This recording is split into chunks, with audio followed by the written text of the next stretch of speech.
Hello, everyone, and welcome to today's devotion. We're getting it out a little late today, and we're coming to you from the office. Such is the week this week. But today's verses are from Isaiah chapter 40, and we'll read verses 27 through 31. And it says, "Why do you complain, Jacob? Why do you say, Israel, my way is hidden from the Lord? My cause is disregarded by my God. Do you not know? Have you not heard? The Lord is the everlasting God, the creator of the ends of the earth. He will not grow tired or weary, and his understanding no one can fathom. He gives strength to the weary and increases the power of the weak. Even youths grow tired and weary, and young men stumble and fall. But those who hope in the Lord will renew their strength. They will soar on wings like eagles. They will run and not grow weary. They will walk and not be faint." At this point in on the calendar, the new school year is in full swing. And aside from reconnecting with friends, I don't really have fond memories of the start of the school year. I dreaded the prospect of the work ahead. And this, of course, was especially the case in grad school.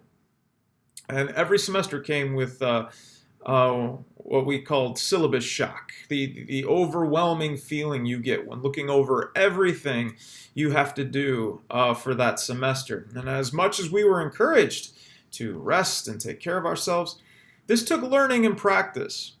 How in the world were we supposed to rest when there was so much to do? How was it going to get done? What was going to happen?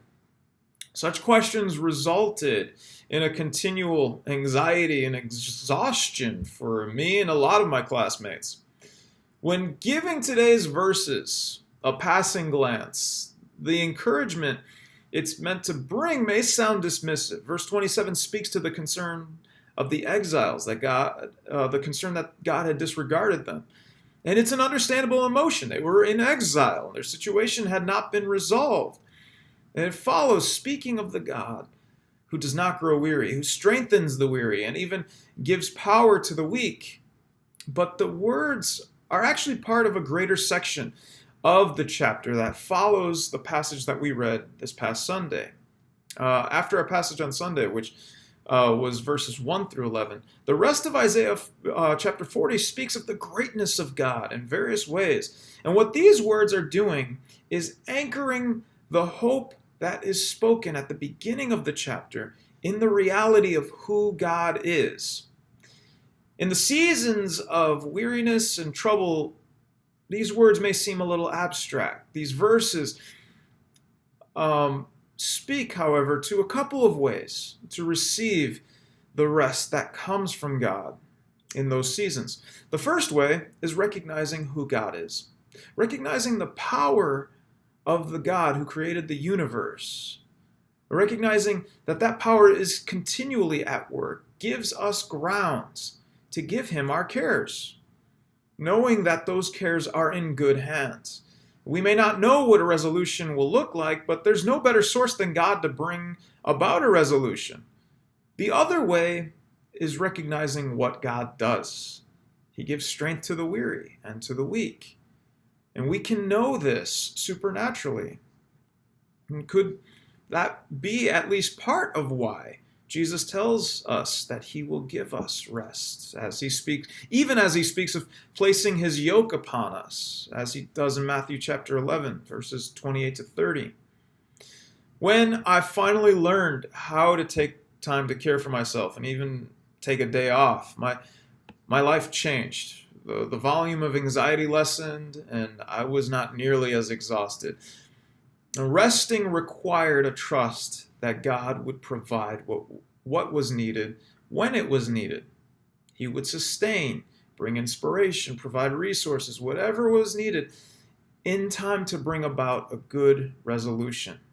And the more I was in touch with God's truth, the more I was able to receive rest. Now, this is not to say that there aren't overwhelming realities in life.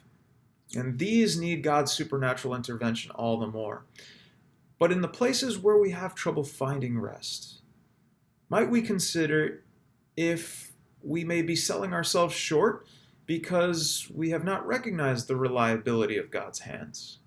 Or have we discounted God's supernatural intervention? Perhaps we might consider whether we need to renew our hope in the Lord so that we may renew our strength. That's our devotion for today. Thanks again for joining us. No devotion next week, but look out for a reflection from the congregation sent out via email.